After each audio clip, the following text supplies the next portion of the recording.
Doesn't hurt to be a little bit more restrictive, but nonetheless, 8 feet is the rule. We are going to use, when we do our class shop example, we will do some bridging in there. So be prepared for that, because I will demonstrate that also. Okay.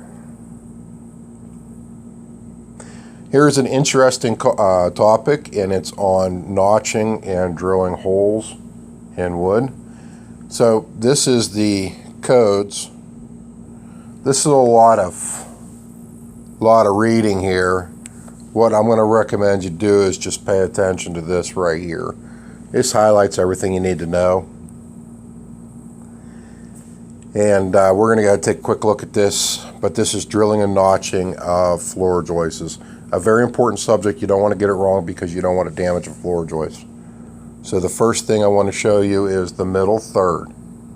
Does not get any notches. You're not allowed to notch in there.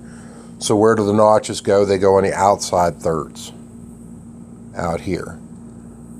You're allowed to notch here and here. Okay.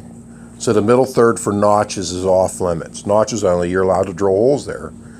The other thing is, I want to show you on this picture is what size can this notch be. And if you look, it's D divided by 3 and D divided by 6. So let's just say this was a 2 by 10. A 2 by 10 is typically 9 1/4 tall. 9.25 divided by 3 and 9.25 divided by 6. Now, I warned you in a quiz I might have you do that math. I would tell you, hey, I got a 2 by 10. What is the maximum depth and what's the maximum width of a notch that I can have? And if you take a look at this little notch here, it tells you. It tells you, and it shows right here the depth, that this is depth. D is depth. So that's the 9 1/4, and you divide it by 3 and you divide it by 6, and it gives you the size of the notch that you're allowed to make.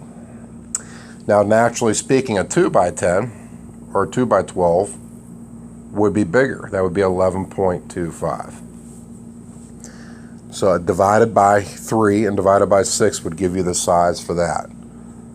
Okay, hopefully that makes sense. It's pretty straightforward, but make sure you understand that, because it's important to understand. The only difference is if it's an end notch, it does change a little bit. So an end notch means it's on the very end of the board, and it's D divided by 4 in this case.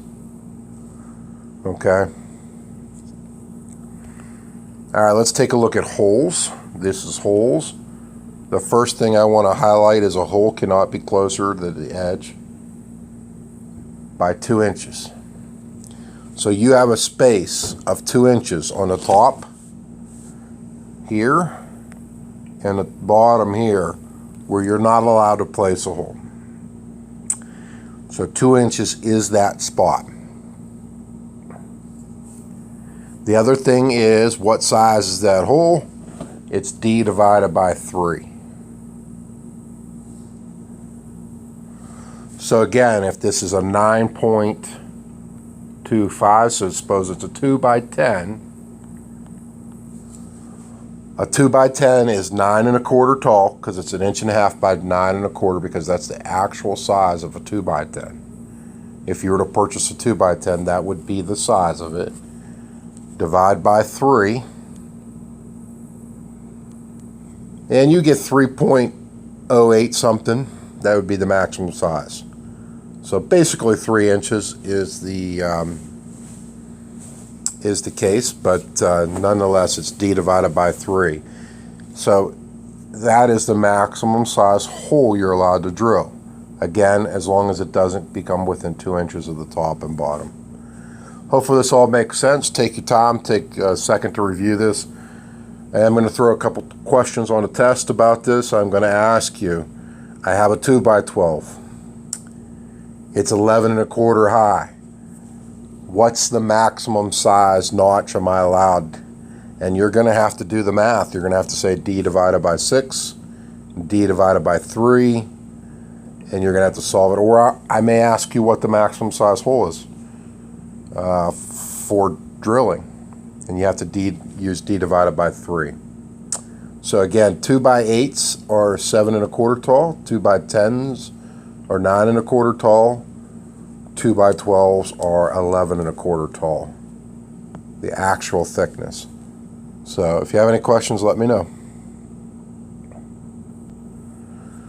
Okay, so I do want to highlight the fact that engineered products are not the same thing as wood eye joists, or as wood joists. So engineered products are different, so the drilling and notching of those are not going to follow these. So this is only for conventional lumber, regular dimensional lumber that they have stock at shelves. If you go something engineered, let me pull a picture of that. If you go with something engineered like this, these are engineered wood joists. You can see these are not regular wood. The drilling and notching procedures are up to the manufacturer. So consult your manufacturer's recommendations and specifications for drilling and notching these. Do not make the mistake of drilling and notching these per the regular code rules. Follow your manufacturer specifications on these. Where they tell you can drill and notch in the sizing, it's up to them. Okay? Okay, this chart right here just tells you the thickness of your sheathing, aka your subfloor. So what it's telling you is, and most of the time we run things perpendicular today, right here. Back in the day, maybe 40, 50 years ago, a lot of guys did it diagonal. I'm not even sure why they did it diagonal, but we don't do that normally today. But if we know we're going to go 16-inch on centers, like right here,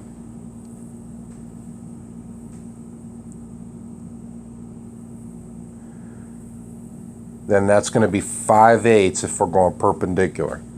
That's the minimum thickness of the floor system. So you can see there's all kind of different listings. Now 16-inch on center is definitely going to be your go-to one. That's what majority of the houses are built, are 16-inch on centers.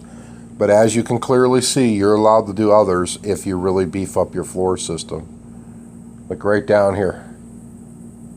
You can go up to 60 inches if you use 1.5 inch tongue and groove. T&G stands for tongue and groove. And tongue and groove just means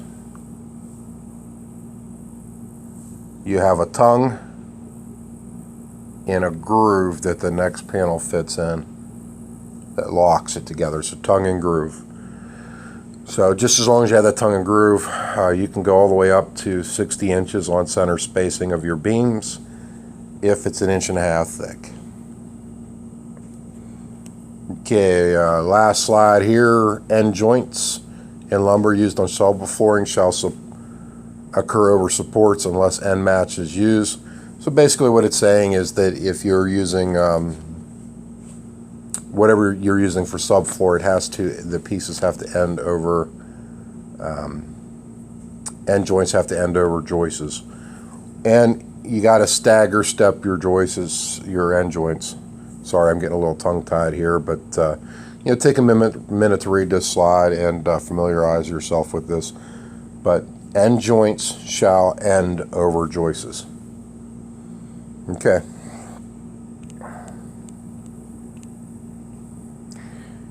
I think that's all I need to cover. Make sure you review this again. This is the codes as they relate to floor systems in this chapter that can be found in the IRC.